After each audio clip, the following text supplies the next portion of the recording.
June 29, 2025, hours before dawn broke, 6 Russian naval ships silently cut through black waters heading straight for Ukraine. These vessels held dangerous weapons, over 380 combat soldiers, 24 armored fighting machines, and tons of military equipment. Their mission was clear: slip past Ukraine's coastal defenses and launch a surprise strike. Russian military chiefs believed their plan was foolproof. No overhead satellites had spotted them. No radar systems had picked up their trail. Every detail had been checked twice. To the war planners in Moscow, this looked like a perfect stealth operation. Hidden forces moving through treacherous waters under cover of night. They couldn't have been more mistaken. Ukrainian military leaders had set up a trap that would completely crush this Russian assault. What happened next shows that in combat, victory stays uncertain until the very last second. Here's this amazing tale. Precisely at 3:14 in the early morning, while total darkness blanketed everything, the Black Sea remained peaceful until it suddenly erupted. 6 Russian naval craft designed specially for covert amphibious operations cut through the choppy waters heading west from occupied Crimea.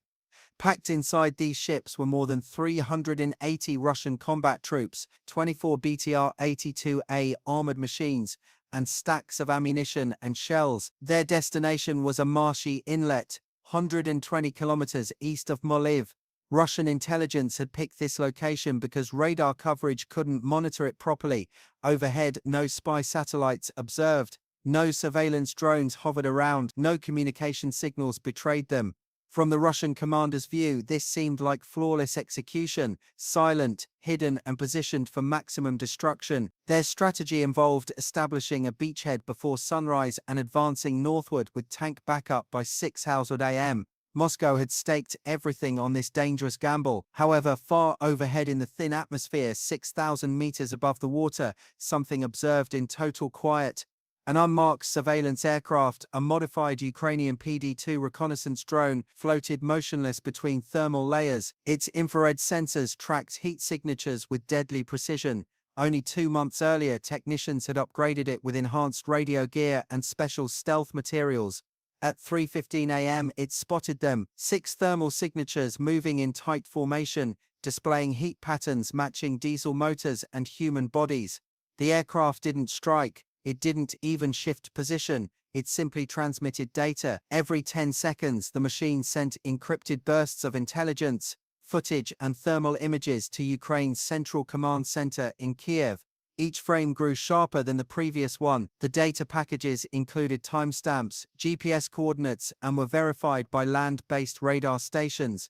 The invasion had been detected not by orbital cameras or tracking networks, but by a $30,000 flying machine hiding in plain sight. Russia remained completely unaware. They still thought their covert mission was proceeding flawlessly. But now Ukraine possessed the advantage of time, and in warfare, timing destroys more efficiently than brute strength. No shots had been fired yet, but the battleground had already shifted and the predators were about to become prey. If it were your call, would you strike immediately or hold for the ideal killing zone? Share your opinions in the comments and see how a Ukrainian commander makes precisely the correct decision. At 3:16 a.m., just 60 seconds after the initial drone transmission, a classified alert sounded inside a hardened command bunker beneath Kiev. The encrypted video stream from the PD-2 aircraft fed directly to a strategy table where Ukraine's top commanders, intelligence officers, and aerial warfare specialists gathered. Nobody spoke for 10 seconds. Then General Anatoly Vashenko, commander of the Southern Defense Force, moved closer with his gaze fixed on the display. The Russian vessels were exactly where he feared they'd appear, within the most vulnerable section of the coastal perimeter. If they reached shore, Ukrainian forward units in Mykolaiv would be surrounded within hours. "Wait for my signal," Vashenko whispered calmly. "Not yet." The room stared at him in surprise. He gestured toward a narrow channel near the harbor entrance, a natural acoustic dead zone enclosed by rocky cliffs. "They won't detect incoming fire if we engage them there. We hold for 7 minutes." That's all he required. During this window, targeting data flowed to 3 Burovai launcher systems positioned 22 miles inland. Simultaneously, a Ram-2 combat drone was armed at a nearby tactical airstrip. Two Neptune anti-ship missiles, adapted for striking boats, were loaded into portable launch platforms hidden under camouflage netting. No costly fighter aircraft, no heavy bombardment cannons, just a handful of precisely selected weapons chosen for stealth, velocity, and overwhelming lethality. The plan was simple: let Russia enter the trap zone, then eliminate them completely. By 3:23 a.m., all systems were prepared. Russia, still believing in their flawless stealth operation, continued moving west. Ukraine had established a boundary, not on maps, but in moments. Please support us by clicking like and subscribe. The real carnage is about to begin. Keep watching. At 4:42 a.m., the Russian formation entered the designated kill box, an inlet surrounded by steep shores and muddy wetlands, ideal for absorbing radar signals, but also a natural echo chamber. Within this enclosed space, motor sounds bounced inward, but external noise couldn't penetrate. Unaware they were being monitored, the 6 Russian craft maintained their precise formation, each vessel positioned exactly 40 meters apart to avoid collisions. They were 120 kilometers from their target beach, but now only 17 seconds from annihilation. At 4:42:13, a single command went out from the Ukrainian war room: launch. The opening strike came from shore. 3 Burovai rocket batteries concealed in a grain field unleashed a full salvo of 80mm Tunid missiles designed for area bombardment. Each missile packed a high-explosive fragmentation warhead capable of shredding armor and incinerating exposed personnel. The rockets arced skyward, then howled down onto the water in a concentrated pattern. 4 seconds later, the second assault hit. A Ram-2 kamikaze drone, a modified La-100 aircraft, plummeted from 5,000 feet at a 70-degree dive angle. Its 4-kilogram dual-charge warhead smashed through the bridge of the lead vessel before detonating, triggering secondary blasts from munitions stored below. The shockwaves hammered the remaining ships, but the attack wasn't over. From 60 kilometers away, 2 R-360 Neptune cruise missiles streaked in low across the waves, maintaining just 15 feet above sea level to evade detection. Using contour-following guidance and active radar seekers, they homed in on the thermal signatures from the ship engines. One missile struck directly amidships on the flagship.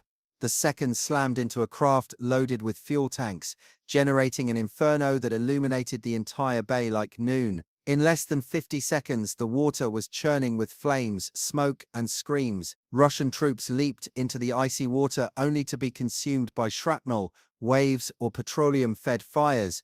The assault ended almost as quickly as it started. The results: all 6 vessels sunk. All 24 armored units lost. Over 320 Russian personnel either killed or missing. Only 4 survivors were eventually recovered, burned, delirious, and barely alive. What made this strike legendary wasn't merely the scale of devastation, it was how clean it was. Ukraine had employed no warplanes, no satellites, and no billion-dollar weapons. Just a drone, some missiles, clever tactics, and flawless timing. What stings worse than defeat? Being too ashamed to acknowledge it. Russia employs silence to mask deep humiliation. By 4:47 a.m., the Black Sea appeared peaceful again, at least to orbital cameras. 6 ships had vanished beneath the surface, fuel fires flickered across the water, charred debris drifted like tombstones, and hundreds of Russian soldiers had simply disappeared. Yet in Moscow there was no statement, no press conference, no acknowledgement of the disaster. The Russian Defense Ministry remained silent. Its daily briefing made no reference to the amphibious task force. Russian state media covered unrelated fleet exercises in the Arctic, even as multiple independent monitoring services reported total communication loss from the landing group since 3:30 a.m. Behind closed doors, alarm had spread. At GRU headquarters in Moscow, internal communications marked the mission as likely compromised. A leaked intercepted conversation shared by opposition groups captured an FSB official saying, "The flotilla is gone. We don't even have black boxes. It's like they knew we were coming." The Kremlin's deepest fear had materialized. A complete operational failure revealed not by NATO satellites or sophisticated espionage, but by an inexpensive Ukrainian drone and brilliant battlefield patience. Statistics compiled by Western analysts were devastating. Over $20 million in Russian hardware destroyed in under 3 minutes. The Southern Front lost a mechanized company essential for the Mykolaiv offensive, a 48-hour setback in Russia's northern advance due to logistics collapse. Ukrainian leaders, meanwhile, made no effort to conceal the attack. At midday, General Vashenko appeared briefly before reporters, stating simply, when attackers arrive by water, they should prepare to sink. The world took notice. Pentagon analysts hailed the mission as a perfect example of asymmetric defensive warfare. European press dubbed it the inlet of death. But what truly disturbed Russian military planners wasn't the firepower, it was the intelligence breakthrough. Their supposed radar shadow had been solved, not jammed. Ukraine hadn't disrupted it, they had mastered seeing through it. The PD-2 drone's application of thermal layering and cruise altitude had defeated Russian counter-surveillance systems. This meant any future landing operation using that corridor was now hopeless. And worse, the troops' remains couldn't be retrieved. Families would receive no caskets, only silence. It wasn't merely a tactical loss. It was a psychological collapse, and for the Kremlin, silence was no longer cover, it was confession. In a conflict dominated by billion-dollar systems and satellite-guided precision, upgraded drone costing less than a luxury car had just rewritten the playbook. The PD-2 reconnaissance drone deployed in the Black Sea mission was valued at only $30,000. It didn't launch a rocket, it wasn't supersonic, it didn't even mount a gun, but its worth lay in what it observed and how rapidly it communicated. Every 10 seconds, it transmitted real-time thermal imaging, GPS data, and velocity tracking directly to the Ukrainian command bunker. While Russian leaders depended on false security and presumed blind spots, Ukraine depended on live intelligence and discipline. That discipline, combined with precision, became lethal. Don't fire until you can finish it. General Vashenko would later instruct junior officers at a war college. You don't need to frighten the opponent, you need to eliminate them. And that's precisely what Ukraine accomplished.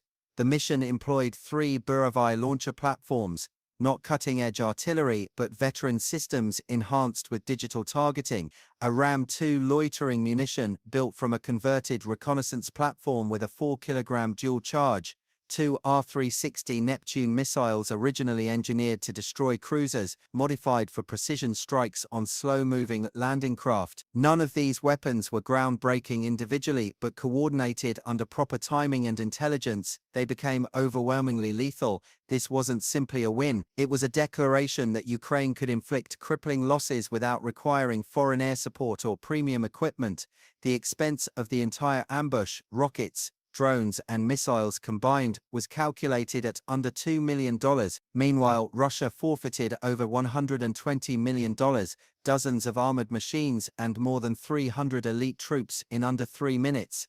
Perhaps more significantly, Ukraine didn't merely defend ground, they shifted perspective. NATO specialists began referencing the strike in presentations as a model of asymmetric combat. In the US, former Admiral James Grady observed, "It's not about how powerful your weapon is, it's about when you use it and who's watching the enemy before you strike." The water was calm again, but the lesson was clear. This conflict would not be decided by raw force. It would be decided by intelligence, speed, and the kind of thinking that transforms $30,000 into a strategic earthquake. In a war often judged by the mass of tanks, the price of rockets, or the count of brigades on a chart, Ukraine's ambush on the Black Sea demonstrated something far more troubling to its adversaries. This is no longer a conflict of muscle, but a conflict of minds. A $30,000 drone, quiet, weaponless, and invisible, initiated a sequence of choices that destroyed an entire Russian amphibious force in under 3 minutes. There were no dramatic airstrikes, no carpet bombing, just timing, intelligence, and accuracy. The Ukrainian forces didn't require superior firepower. They required only the patience to wait and the judgment to attack at the perfect moment. Russia sacrificed over $120 million in hardware, 24 armored machines, and hundreds of troops, not in an extended battle, but in a surgical strike. The sea became their cemetery, and the quiet from the Kremlin said more than any news report. For Ukraine, this wasn't simply a triumph. It was a watershed moment. An instance that proved their leaders could outsmart a bigger army, that bravery and intelligence could defeat metal and numbers. And for the world observing, especially those of us who lived through the Cold War, who've witnessed decades of international warfare, this moment should resonate powerfully because it poses a question no commander can dismiss. What occurs when intelligence becomes more lethal than firepower? What would America do in the same circumstances? Would we wait? Would we attack? Or would we pause like Russia did? Share your thoughts in the comments below. If you believe in the strength of strategy over raw power, consider subscribing. Your support helps us share these true stories of modern combat. This wasn't merely a fight, it was a message. And somewhere another drone might already be observing.